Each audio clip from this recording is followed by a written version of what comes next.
The Chaotic Touch of Harmony. By Law-Abiding Pony. Chapter 27.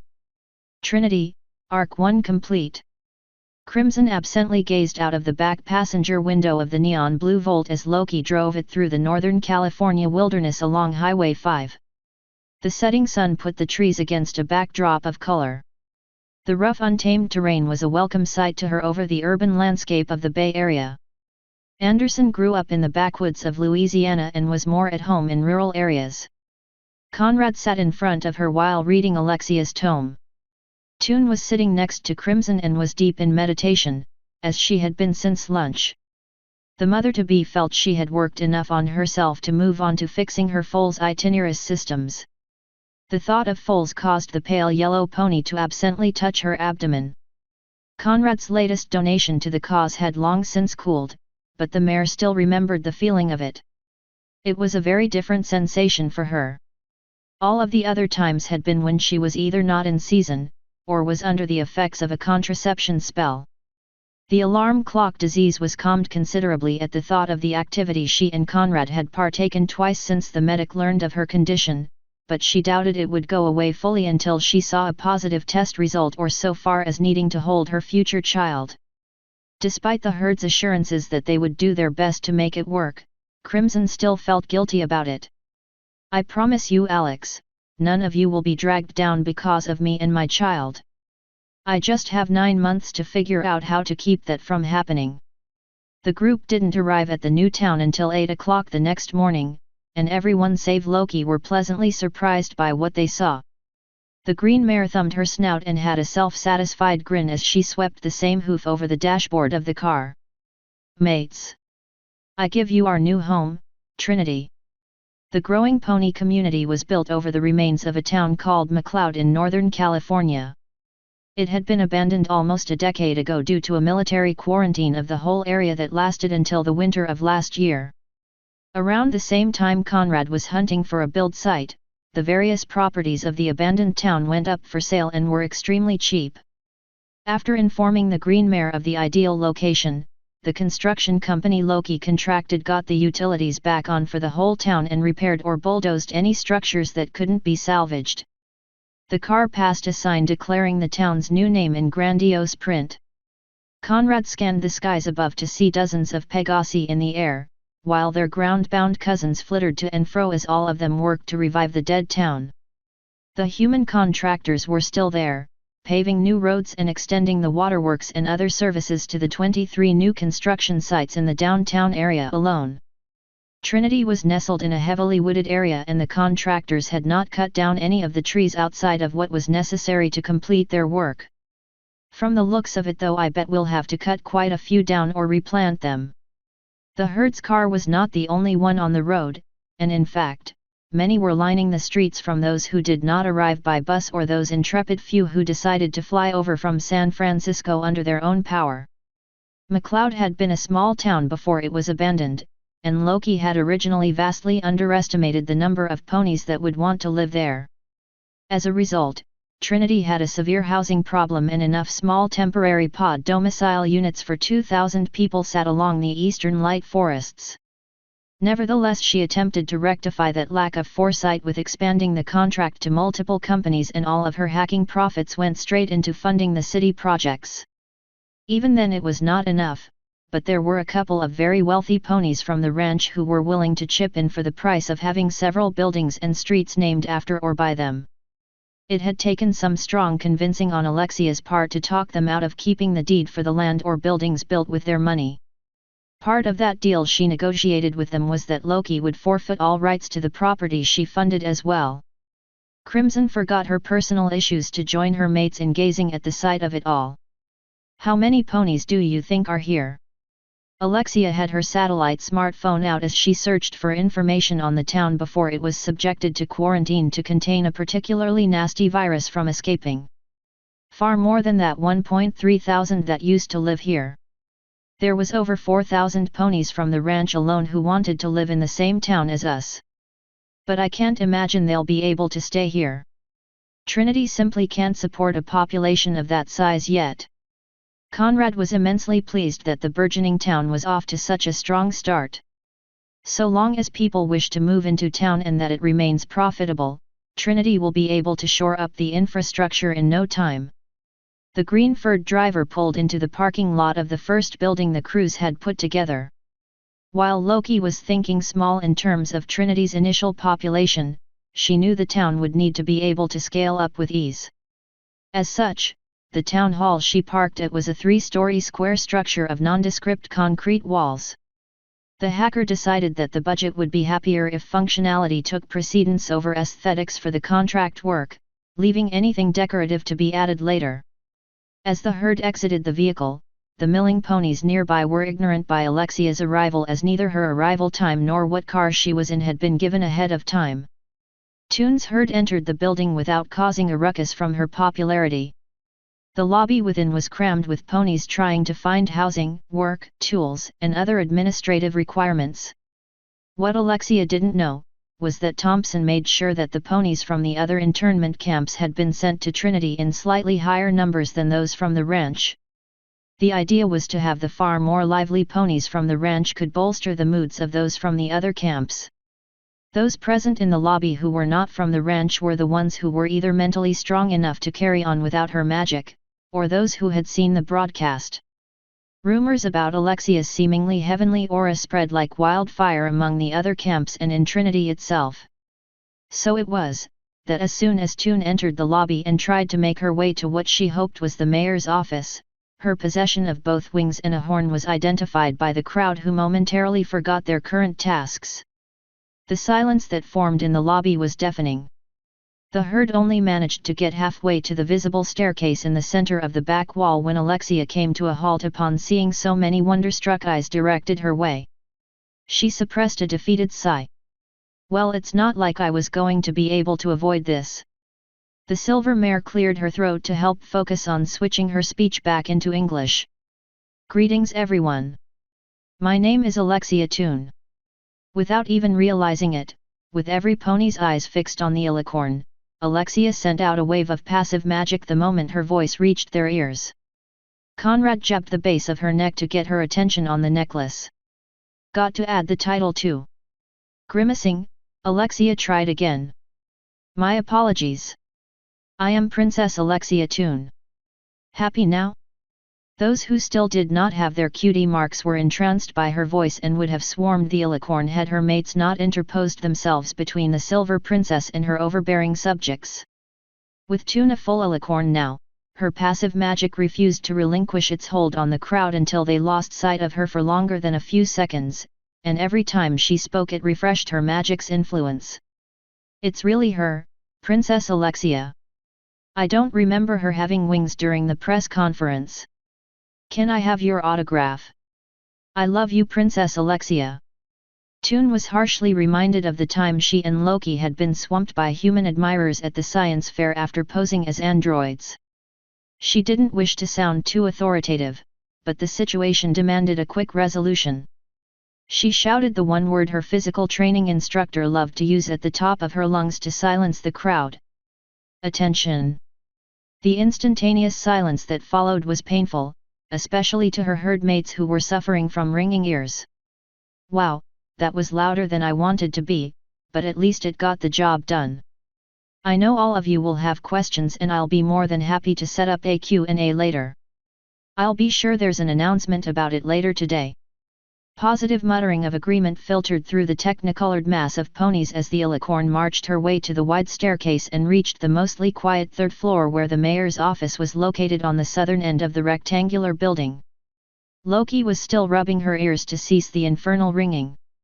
Warn us the next time you do that, will ya? Toon craned her head to give an apologetic look at her mates. Sorry, but I couldn't let them swarm us. They might start pulling my feathers out or locks of hair to keep as mementos. Crimson cringed at the thought. You don't really believe they'd do that, do you? If they were smart they'd wait for some hoof clippings or molted feathers, Loki chattered as if it was common knowledge.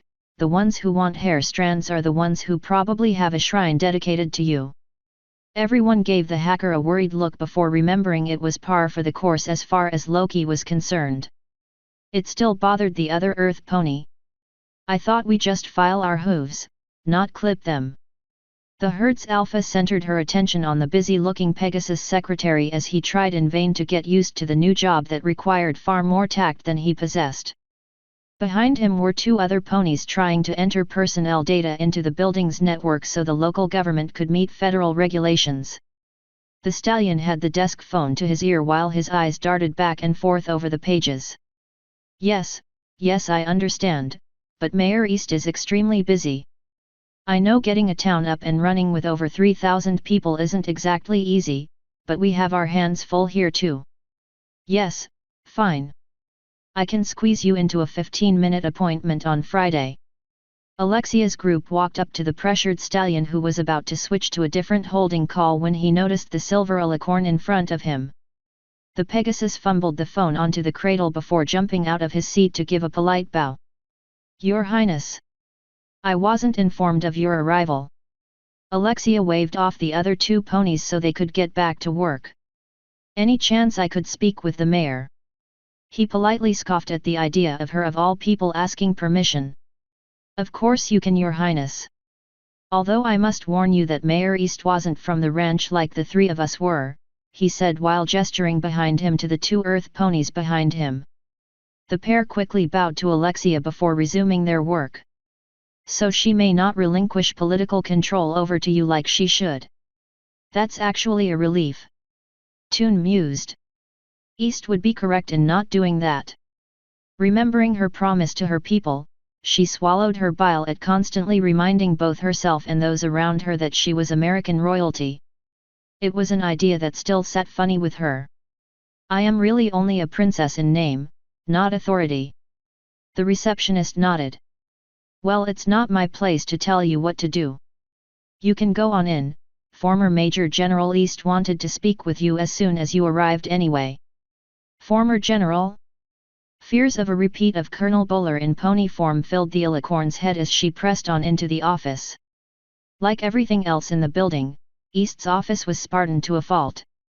The windows spanned the entirety of the two exterior walls, but no drapes, potted plants, pictures, or even guest chairs were present. The desk looked like it had been pulled out of a cubicle along with the black swivel chair instead of being worthy of the spacious room it found itself in. Even the walls were bare of wallpaper, and the windows still had tape on it that the construction crew forgot to remove. If it could be called such, the only extravagant thing in the room was the headset phone currently sitting on East's head as the predominantly black unicorn mare with a painfully contrasting white mane discussed business. East's ears flicked towards the door and muffled clip-clop of four ponies on the thin blue carpet. The unicorn looked to see who was intruding on her unannounced and zeroed in on Alexia's horn and wings. I'm going to have to call you back. She ended the call with a magical press of a button. The black mare sized the royal herd up as the silver alicorn closed the distance. Mayor East, I'm Princess Alexia Toon, East interjected curtly. Formerly James Lee Toon of Salina, Kansas. Yes, I know who you are. Crimson spied the unicorn that had two silver five-pointed stars on her flanks. Well, that's just great. She already has her cutie mark, so Alex's magic isn't going to win her any points here. Alexia wasn't sure on how to approach the situation. She's obviously a tough customer if she had made it to General. But is she naturally this abrasive? Your secretary said you wanted to see me. East studied Toon's entourage. I did. Although you were no doubt already coming up here to see me anyway. She walked over to sit in her chair. She knew her secretary was smart enough to hold all of her calls. The president named you as the beginning of the first American royal family.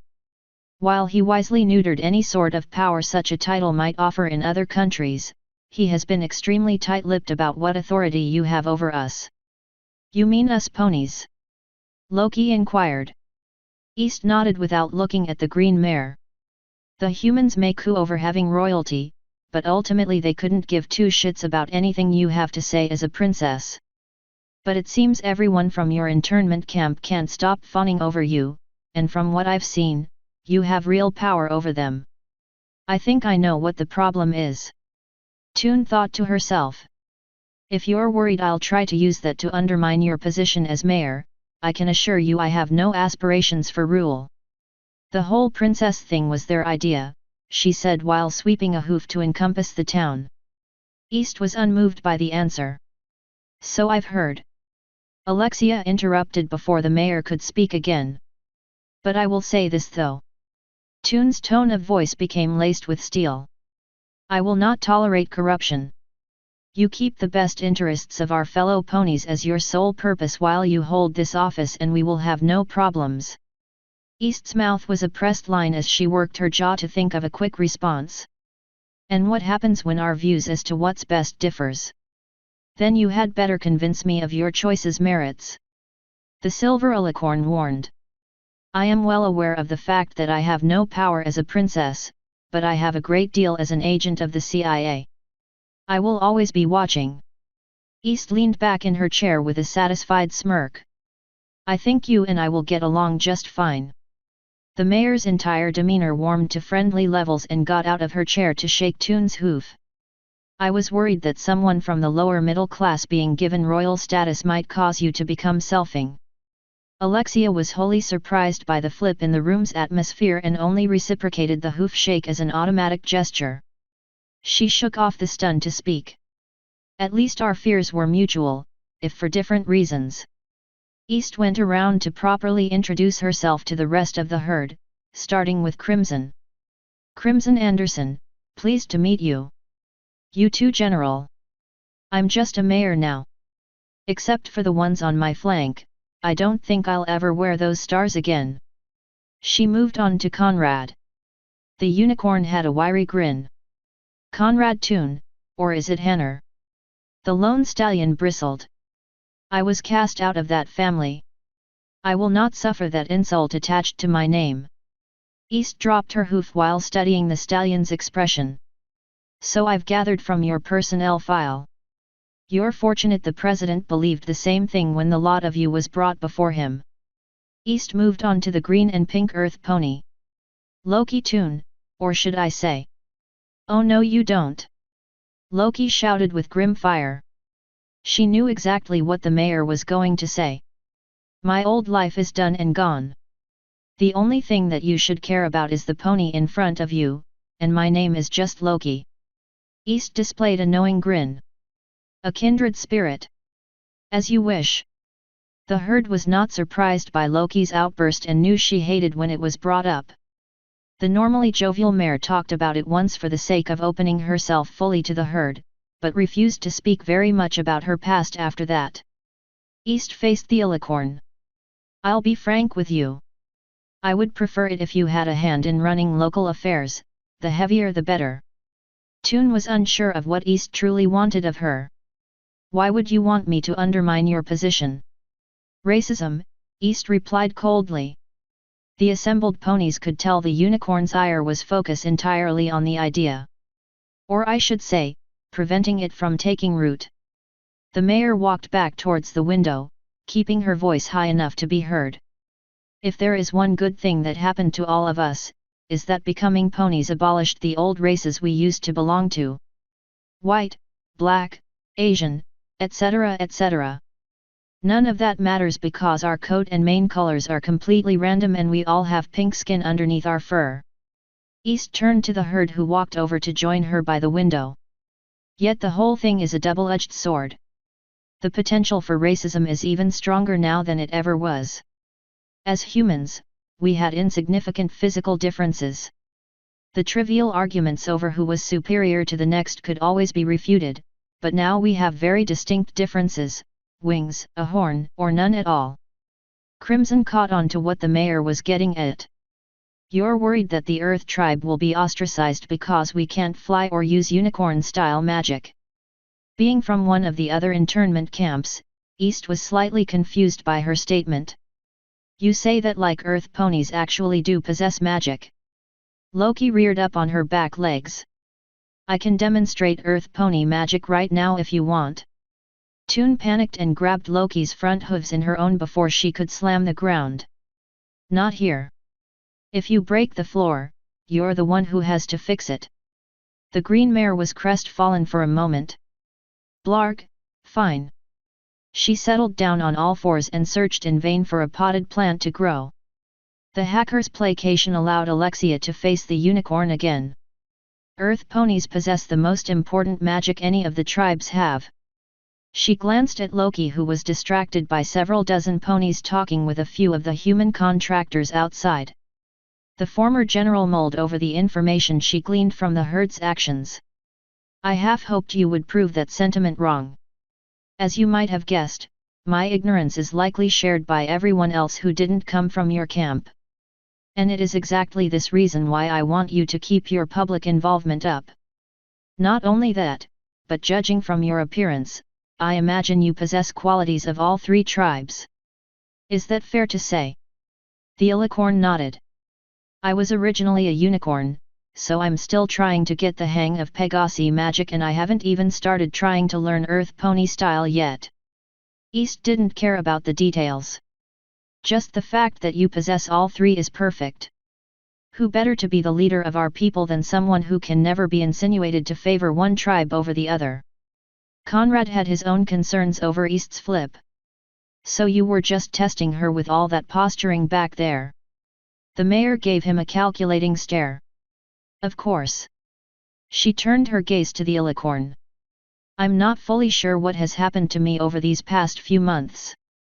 I don't know if it was part of my spirit's transformation that made me think the way I do now, or simply how a mare's brain works. Hell, it could have just been my epiphany alone, but either way, I feel compelled to see our species thrive. I needed to make sure you wanted the same thing. With all the power and influence you have, I feared you would let personal gain take precedence over the rest of us. Loki interposed herself between a stoical alicorn and the stern unicorn. Listen, buddy. You can spout all that high and mighty stuff all day. But what's stopping you from doing the same thing? East smiled sadly out the window. Because I already lived that life. The unicorn fell silent as she watched the town being constructed right before her eyes. I haven't told anyone this, but I'm willing to share my story with you, princess. If you want it. Alexia glanced at her mates, who wordlessly expressed interest. I'm listening. The black and white unicorn levitated a glass of water off the desk and took a sip before starting. I used to go by the name and title of Major General Louis Jack Vanderbilt III of the United States Marine Corps. East's face became stony as she carried on in wistful recollection. I cared for nothing outside of getting that third star. Needless to say, ambition dominated my life as a man ever since the day I made captain. Money, family, my subordinates, hell, the only reason I made friends was to advance my career. I cared for no one but myself. The black unicorn mare felt a wave of sadness take hold, causing her ears to droop. She felt more at ease in expressing such emotions than she ever had in her 59 years of life. All that mattered was my career and getting that third star. She tapped her flank to point out the 2 silver stars. So life decided to kill that dream. I heard that all ponies were given the opportunity to reclaim their former jobs, Crimson commented. I don't know how old you are now, but it seems everyone beyond 25 were reset to that age. East chuckled darkly. Do you honestly think the Corps would allow a pony to be a general? A lieutenant maybe, a non-com sure, but not a general. In the end though, that doesn't matter to me personally because I don't want that life again, not anymore. Oddly enough, it was my ambition that kept me alive. While all the other ponies around me slowly spiraled into crippling depression, I was still blinded by that third star. I fought to prove the fact that I posed no more danger to others as a pony than any human to another. I even stumbled upon and mastered my telekinesis so I had something to leverage as an advantage to get back into uniform.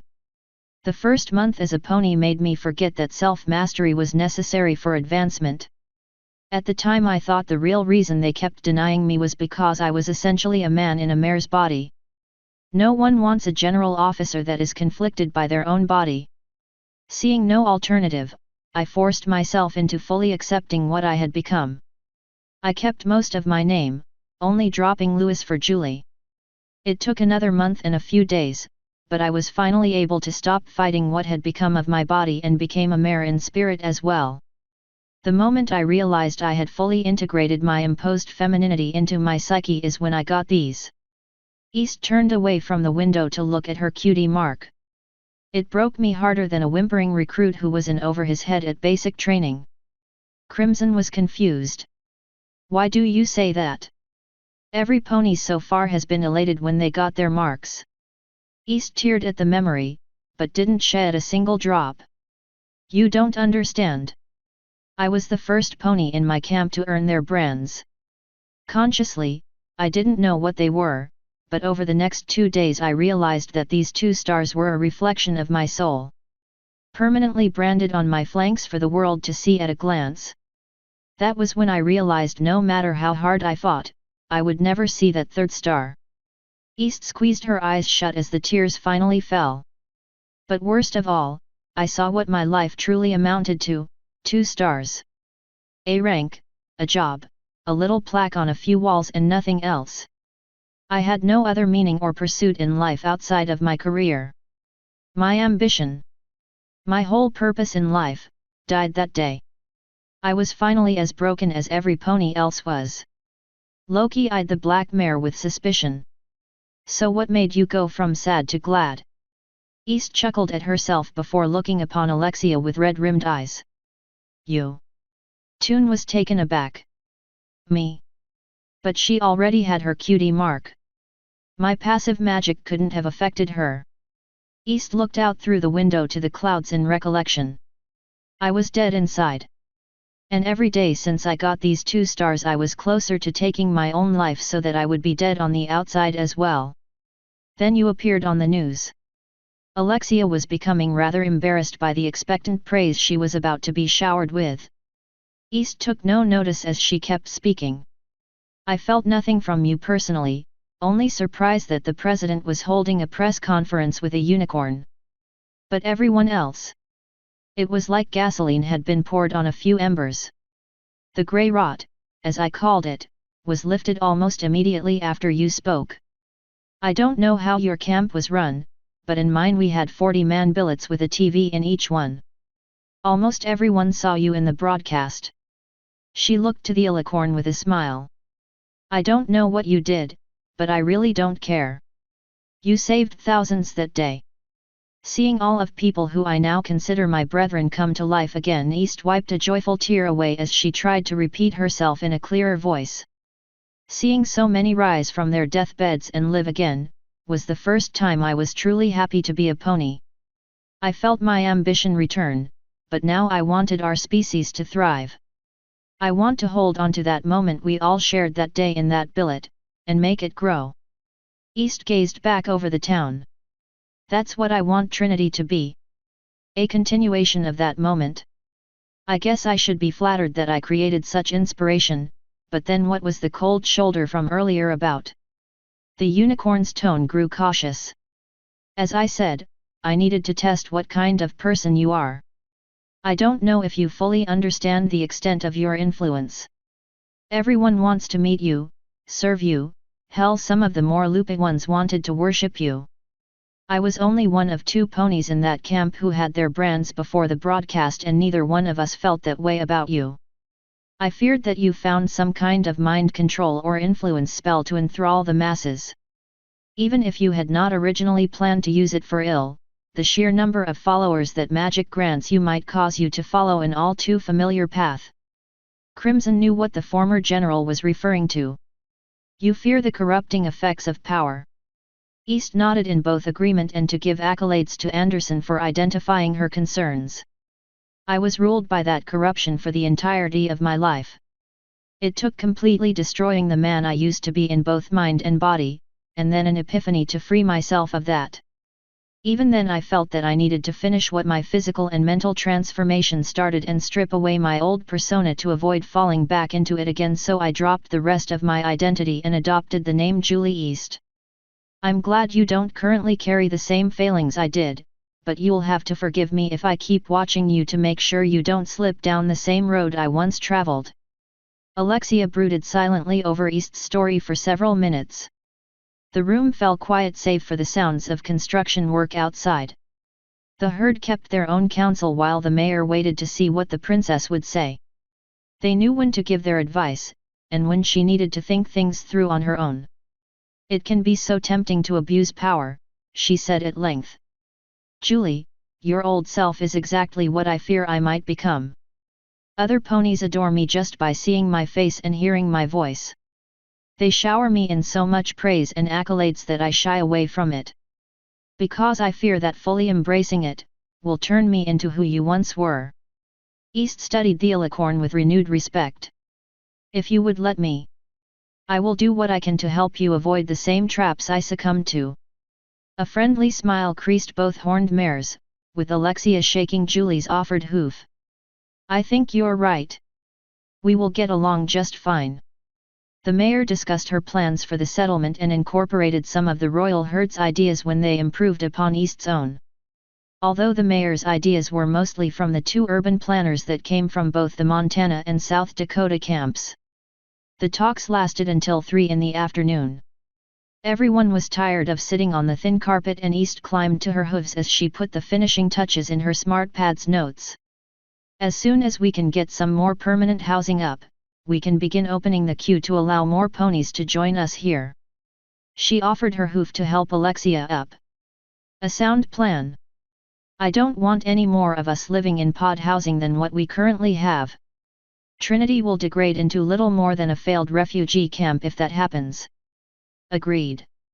I look forward to working with you in the future.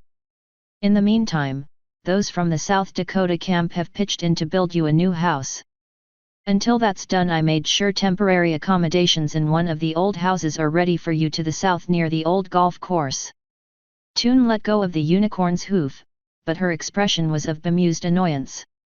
"Tell me they're just building houses for everyone, not just me."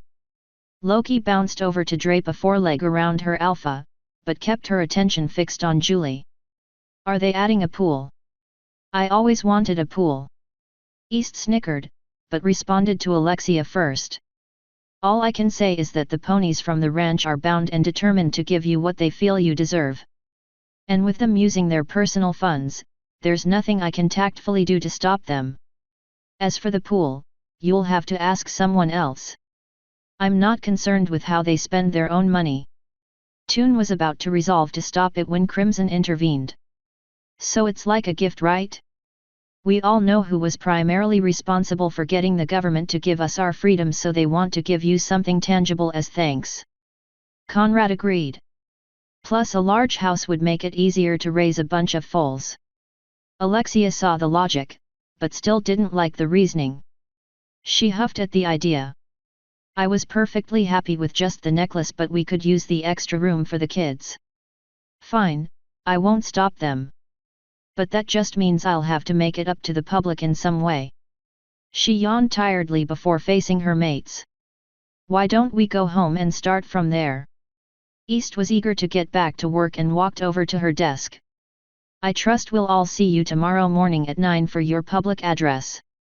"We'll be there," replied Loki as the group departed. The group of 4 road-weary ponies gave their goodbyes to both Mayor East and her small administration staff on the way out. Between sitting in the car for over a day and the hours spent on the floor in East's office, the 2 Earth ponies were restless to go for a run, while the Pegasus felt the same way with his wings. The alicorn was the only one to truly take notice of a navy blue Pegasus stallion who was up on his hind legs while leaning his back on the wall next to the staircase. His blonde tail was cropped to a few centimeters beyond the end of his tailbone, but his mane was allowed a little more length than what most stallions preferred. His cutie mark was a light red silhouette of a swept-wing aircraft she could not make out. The nose of the craft was pointed to his wings' shoulder joints. As she got closer, Alexia could tell the blue stallion was both nervous and impatient about something, as his crossed forelegs and gritted teeth gnawing on a thick toothpick gave his demeanor away to the silver mare. Toon also noticed the pony had brown-rimmed aviator goggles that were too small for his pony-sized eyes. They were wrapped around his head and rested on his brow. As soon as the blue pony noticed the royal herd as they walked past the secretary, he pushed off the wall to drop to all 4 hooves. He rolled the stick to the corner of his mouth to speak once the alicorn reached speaking distance. "Can I have a moment of your time, princess?" Alexia halted where she stood. His tone made it difficult to tell if his use of her title was out of formality or sarcasm.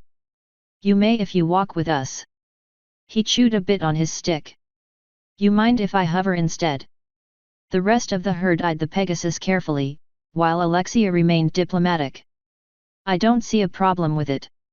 He rolled the stick to the other side of his mouth as he flew backwards at Alexia's trotting pace down the stairs, always seeming to know when to turn so he didn't run into anything as he kept his blood-red eyes fixed on the alicorn. "Name's Gil Highwind from the Montana camp." Alexia Toon, the other members of the herd identified themselves in order before the attention fell back to the silver mare. "I get the feeling you're not here to simply see if I'm real." They made it to the ground floor expecting to need to fight back a second swarm. However, everyone from the Montana camp knew to stay out of Gil's way.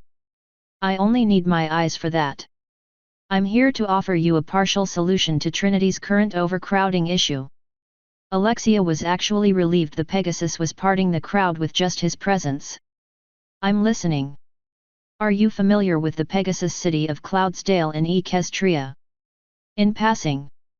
Most of my studies have been focused on magic, not history." Highwind cast a partially toothy grin while the stick in his mouth turned up. "That's what I was hoping for. I received a detailed book on the subject of cloudsmithing and architecture the day I started turning into the pony you see now. My camp's warden saw no use for it, so I got to keep it. I've got some understanding of the book's subject matter, but what I'm failing at is the basics of mana manipulation. If I could trouble you for some tutoring in that area, I can get a crew of mine together to start making cloud homes. That'll free up more ground space for ethers and unicorns." "Wouldn't they just blow away with the wind?" Crimson asked. Gil had to pause in his answer to open the front door. The mass of ponies who had been waiting for Alexia's exit were pulled away by other Montana campers after one look at Highwind's wordless command. All 4 members of the herd took notice of it, but Alexia made them hold their questions on the topic for later. Gil returned to a hover 2 meters in front of the alicorn. "That's the thing with cloudsmithing. So long as the house is able to draw the mana from its occupants for a total of 24 hours every month, the innate magic of the smithing process will keep the structure from falling apart or drifting in the currents. If you can teach me the basics of active Pegasus magic, I could filter that knowledge to others and we can start building homes in the sky within a few weeks." Conrad liked the idea immensely. "I can do that actually, I've been reading up on that subject as of late. Plus it would be a great platform to begin plans for a weather control station." Alexia found the arrangement agreeable. "Sounds good." She turned to Gil. "Would you be opposed to working with Conrad in a joint venture on this?" The navy blue Pegasus gazed at the brown one with a critical eye. "As long as he can pull his weight, then I can use him." He addressed the brown pony next. "I'll see you at my place on 49 Hill Street at 7 a.m. sharp." "I'll be there," Conrad shot back. Highwind bit down on his wooden stick and gave the fellow Pegasus a fierce grin before streaking off to the northwest. Alexia moved towards the car. Glad to see others outside the ranch obtained their marks as well. "Yet," was all Conrad would say. He looked at the car and halted. "If it's all the same to you, I want to fly to the house." He was not the only one to look at the Volt with trepidation. "Yet, I've been sitting on my plot for too long as it is, I need to stretch my legs," Loki complained. Crimson felt a streak of competitive spirit hit her, so she jabbed the green mare with an elbow. "How about we make it a race?" Loki cooed at the idea. "What are the stakes?" Crimson looked to Conrad, who was hovering to warm his wings up for a sprint. "Hey Studley, you want to be the stakes?" The brown pony raised an eyebrow at her. "Normally I'd have no issue with that, but if Loki wins that'll be more time before we can try again for a foal." Crimson limbered up her joints and faced Loki with a competitive smirk. "Then I'll just have to win." Loki jumped on her hooves to face the direction of the house. The green mare recalled East's description and address, so she knew how to get there. Don't think I'm going to take it easy on you, baby boomer. Not with Snoo on the line. Having heard all of this, Alexia cast a simple spell and a ball of red light hovered in front of the two earth mares. Do you want a checkered flag as well? With her legs at the ready, Crimson crouched to a ready position. The light's fine. Conrad knew he could outpace both of them by virtue of the lack of obstacles in the air, but that didn't stop him from coming into a hover above the pair. Alexia giggled at the sight and let the spell turn yellow, then green. The trio of non-alicorns bolted in 3 different directions, all of them more or less south.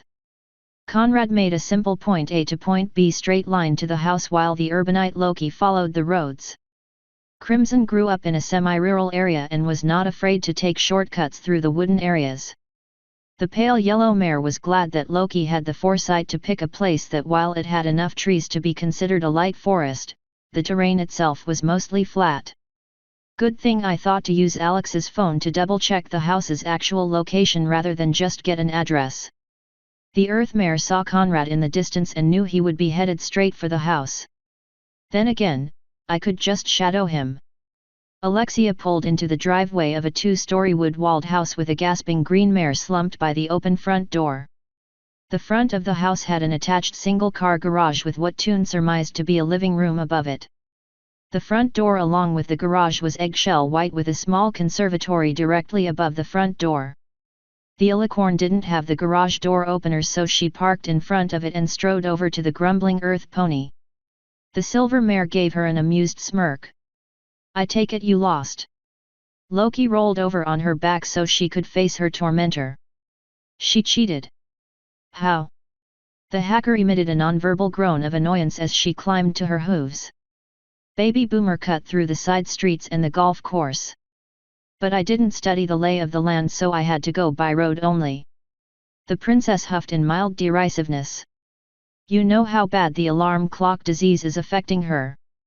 You should have tried naming something else to be the stakes other than Snoo. Meh, whatever. Loki dusted herself off and walked towards the car. While those two go at it like rabbits, how about we take stuff in? Sounds like a plan. After that we should head to the store and pick up some groceries. We don't have a mess hall to claim free food from anymore. I hope they have tofu. It's the only way I can stomach meat flavor anymore. Toss me the phone so I know where to go. I'd rather run than sit in the car again. The alicorn tittered at her mate's antics and levitated the satellite phone to the green mare. Alexia gazed out to the town with a smile on her face. We finally did it, Loki. We have our freedom and a home. Her mate looked away from the phone as it loaded the route. Still a little small for my liking. But yet, I think Trinity will do well by us. Toon reached over and pulled Loki into a wing hug. Why did you name the town Trinity anyway? Loki lovingly nuzzled her alpha. Isn't it obvious? There are 3 tribes of ponies. All in one town. Alexia gave her a wiry grin. Knowing you, obvious is never what it seems. In one of Loki's few lapses in seriousness, she wrapped a leg around Toon Withers and hugged her tightly. I love you, Alex. I really truly do. The silver mare squeezed with her wing. Loki. Her tone became somber. If I ever start acting like how East used to be, please stop me. Loki's ear twitched and she pulled away to smile at her alpha. I give you my patented, she searched her brain for the proper term.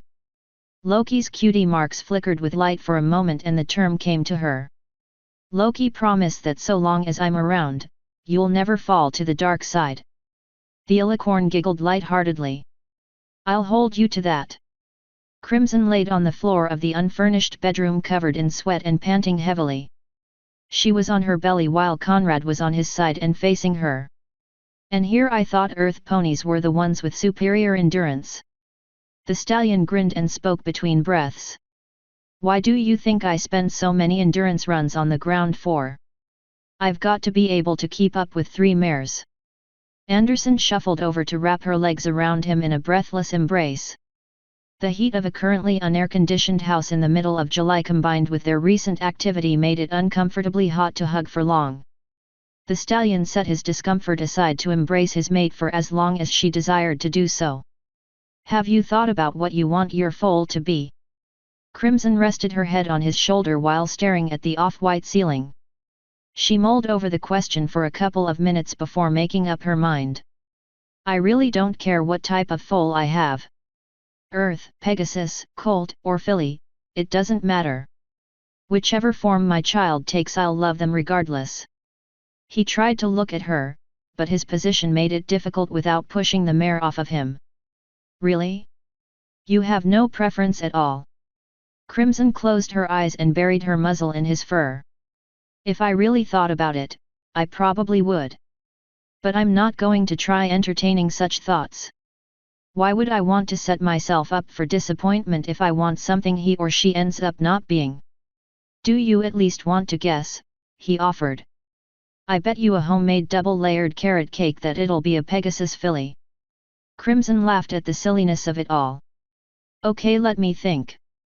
Betting on a filly is a safe bet to be sure, but when does life ever play it safe?" She rolled off of him to rest on her belly with her head up. "I bet it'll be an Earth Colt. Giving victory to me that easily? And if you win, you have to wear a shirt that says I did this to her on the days when Alex and I give birth." He chuckled at her. "And if we both lose? Then you still have to wear the shirt and I'll bake that cake," she said with a smile as she pecked him on the cheek. "Deal." They felt the ground vibrate as the garage door was opening. "I bet that's Alex coming in with some food. We can wash up after helping them." It was a mild start, but the herd would have a hectic 2 weeks before they would return as training instructors. As the ponies started to build themselves up, other forces were at work with a very different objective. In the skies above Vermont flew a lone transport aircraft. Whisker was heavily sedated and tightly secured within a titanium egg with his limbs firmly secured within it. The only way to actually see the Mayan within was a small plexiglass viewport revealing his red-skinned head. 3 soldiers stood watch over the prisoner as the aircraft made its way to a facility in Maine. One of the guards kept looking through the viewport to look at the being whose skin had turned blood red and bony protrusions pushed against the sides of the egg as they tried to fully extend. An unintended side effect of the sedatives was that his true form was forced to reveal itself. It unnerved the corporal to no end. So is it true this guy had some kind of magic powers or something? The lone second lieutenant leaned against the door leading to the cockpit. "That's classified information." The private adjacent to him was a little less concerned for secrecy. "With all due respect, sir, we're looking at a freaking demon from hell here. We need to know what we're dealing with. It's not your job to know unless command says it is. Besides, he's sedated and locked up in his own personal prison. Even if he had such abilities, we are in no danger from him." The corporal had had enough of the Mayan's face and took his seat. In the cockpit, the pilot was having small talk with his counterpart. "So I says to him dead in the eye. Looks like you got a little herpes on your lip there. You've been kissing your wife's ass." He leaned in close to give his best taunting expression. "After I put herpes in there?" The co-pilot howled with laughter. "Tell me you didn't actually say that." "Damn straight I did. Best bar fight I've had in months." He was about to go on about his brawl when the radio squawked. "CN-149, this is Burlington ANGB. Come in over." The pilot was not expecting to hear from anyone until they reached Maine. "This is 149. What can I do for you, Burlington? Over. We have strong inclement weather brewing along your flight plan. We need you to alter course 23.7 degrees south of your current heading. Over. Roger, Aircom." As the transport changed course, the pilot slipped back into his story. "So the guy tries to duck my right hook and jab me in the gut." As the minutes droned on, the transport's radar picked up 2 stationary signals along the new flight plan and the airborne collision avoidance system chirped its first alarm in a monotone female voice. "Alert! Possible collision risk detected. suggesting alternative flight plan. The pilot stopped his story to check both the radar and suggested heading.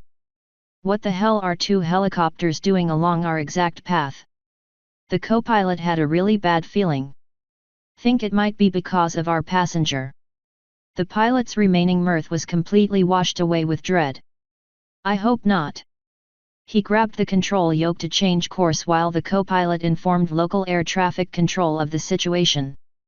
The course change was mirrored by the two bogies that now started moving to stay in front of the transport. 30 seconds later, the ACAS chirped again with a 3-tone alarm. Alert! Proximity warning!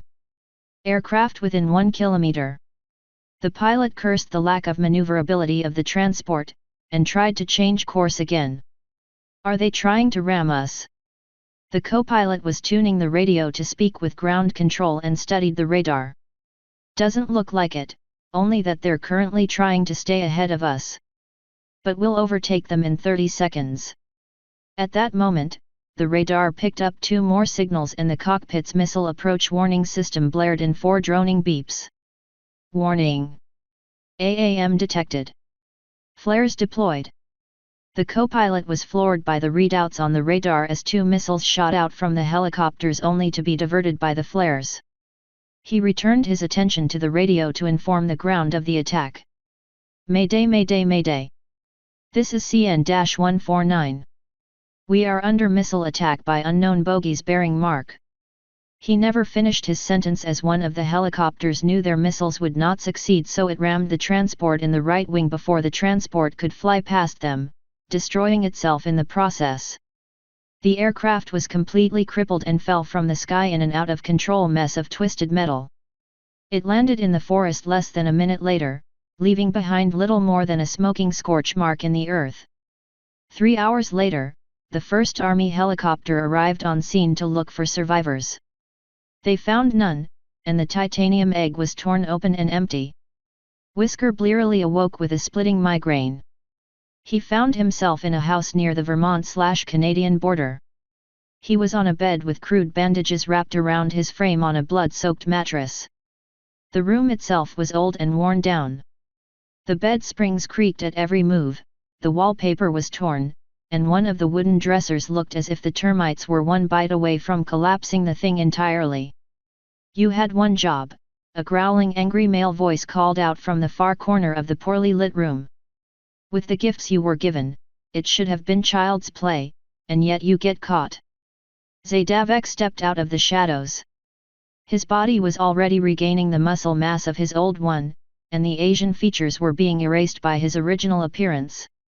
Whisker growled and spat a wad of blood-laced spittle off the side of the bed. It wasn't my fault.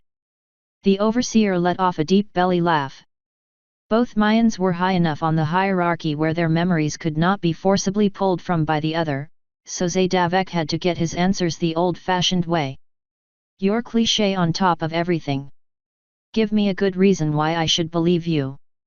The scientist wanted some water, but refused to ask just yet. Have you heard about the ponies on the news? The overseer's mirthless grin faded. What about them? The CIA recruited a few and they used some kind of ability to single my team out among the entire building's staff.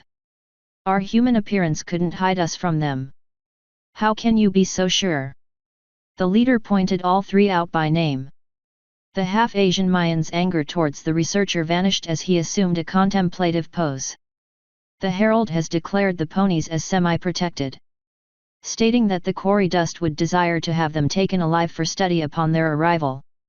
Can we at least eliminate those that pose an obstacle to humanity's destruction? The overseer didn't respond at first. I will speak with the Herald when I have the opportunity. In the meantime, tell me what you know of the ponies that identified you so we can act accordingly later. If nothing else, I doubt he will forbid killing any equine military personnel or federal agents. Whisker nodded his compliance. Unbeknownst to him, his memory of that day was not quite accurate. There were 4 of them. One I never got a good look at, but I think it was male. The leader was a male pony without wings or horn and had a purple coat and green hair. Went by the name Berkeley. The next one was a female unicorn, rather small. Pink coat, mixed blue and red hair. Went by the name Valor. The last one was a unicorn as well, stallion I think they're called. All pink, with the fur a little darker than the hair. Name was Vincent. Alexia did not use invisibility that day, but a perception alteration spell that made people see the wrong things and hear a different name. Zadavek arched an disbelieving eyebrow at the oddly assorted colors, but Whisker seemed confident in his answers. I'll inform our brethren of the new potential threat. For now, rest. I still have need of you. Author's note. And so concludes the end of Arc 1. Never fear, a sequel will come and I will post the link in the story summary in my profile. Hope to see you all there. P.S. I'd be greatly appreciative of anyone who would like to do Arc 2's cover art. Send me a message if you are interested. End author's note.